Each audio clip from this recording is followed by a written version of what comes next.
Մեկ շաբաթ առաջ վերագործարկված Հայաստանի հրատարակիչների ազգային ասոցիացիան ասպարեզ է վերադառնում տասնյակ նոր նախաձեռնություններով, ծրագրերով եւ խնդիրների ահռելի բեռով, որոնք խոչընդոտում են գրահրատարակչության ոլորտի զարգացմանը։ Ասոցիացիայի նորընտիր նախագահ Արմեն Մարտիրոսյանն ընդգծում է, սա ֆորմալ կառույց չէ, այլ գործունի հարթակ, որում ճշգրտվում են խաղի կանոններ, մշակվում է մասնագիտական էթիկան, շուկայի տվյալներ, պետական կառույցների եւ միջազգային գործընկերների հետ գործակցությունը։ Ոլորտի բոլոր խնդիրներից առաջնայինը համարում են գիրքը կրթական ենթակառուցվածքի անբաժան մաս դարձնելը։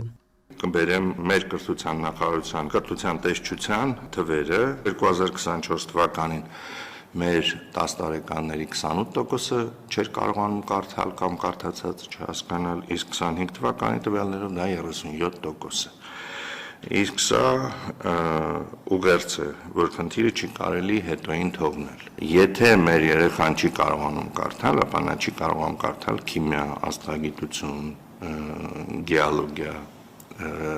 քաղաքագիտություն եւ այլն։ Գերակցության առաջնահերթությունների շարքում են կրթության նախարարության հետ համատեղ ընթերցանության ծրագրերի, հեղինակային հանդիպումների խթանումը, ուսումնական գրականության, մանկական ընթերցանության ցանկերի ձևավորումը եւ իհարկե աջակցությունը գրադարաններին։ Պետք է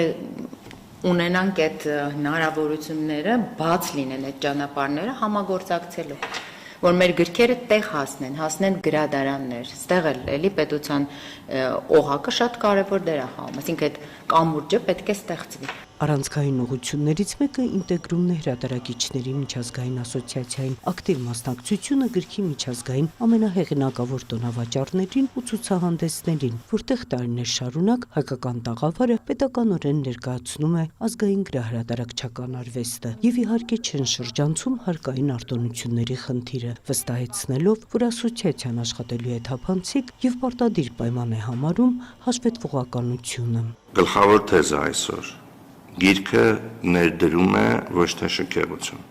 Եթե ուզում ենք ուժեղ տնտեսություն եւ կայուն հասարակություն, պարտավոր ենք վերադարձնել ընթերցանությունը օրակարգի կենտրոն, դպրոցի, ընտանիքի, գրադարանների, շուկայի եւ խելամիտ կարգավորման միջոցով։ Ոլորտի եւս մեկ կարևոր արդյունք են համարում, որ առաջին անգամ Կալիֆոռնիայի համալսարանը Հայաստանից Նոբելյան գրական մրցանակի է ներկայացրել Գուրգեն Խանջյանին։ Նունե Ալեքսանյան, լուրեր։